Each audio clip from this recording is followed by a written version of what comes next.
এরপরের বিষয় ভালো করে লক্ষ্য করেন, রাস্তাঘাটে চলাফেরা করতে গিয়ে, গাড়িতে যাতায়াত করতে গিয়ে অনেক সময় ফকির মিসকিন আমাদের কাছে আসে, এসে 2 টাকা 5 টাকা চেয়ে থাকে। তো আমরা অনেক সময় টাকা যখন দিই না বা দিতে পারি না, তখন আমরা তাদের কাছে মাপ চাই। আমরা বলি যে মাফ করো, ক্ষমা করো। ক্ষমা চাওয়া বা মাপ চাওয়া এটা কখন আসে? যখন আমরা কোনো অপরাধ করে ফেলি, কোনো ভুল করে ফেলি। এখন একজন ফকির আমার কাছে কিছু চেয়েছে, আমার কি অপরাধ এখানে, আমি কেন তার কাছে মাপ চাবো? কঠিনভাবে ভেবে দেখলাম আল্লাহ পাক রব্বুল আলামিন এই যে আমরা যে মাপ চাই এটাও যে যুক্তিযুক্ত, এটা আল্লাহ পাক রব্বুল আলামিন জানিয়ে দিয়েছেন।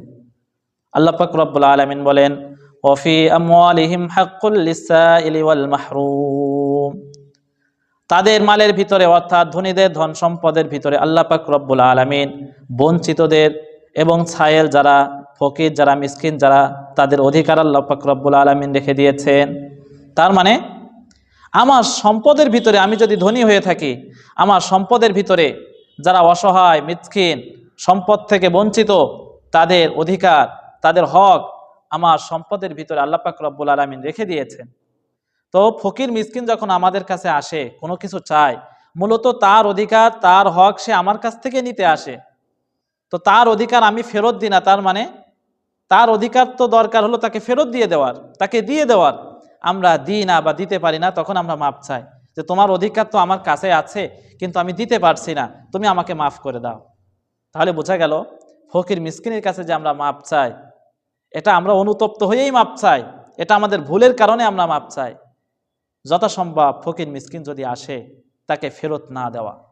কারণ আমার সম্পদের ভিতরে আমার যদি সামর্থ্য থাকে, আমার সম্পদের ভিতরে তার অধিকার তো আল্লাহ তাআলা রেখেই দিয়েছেন, আমি আপনি কার্পণ্য করব না। যথাসম্ভব 2 টাকা হোক 5 টাকা হোক সামর্থ্য অনুযায়ী দান করব। অনেক সময় একসাথে অনেক ফকির মিসকিন আমাদের কাছে চলে আসে, তখন কি করার, আপনার যতটুকু সম্ভব আপনি দেন।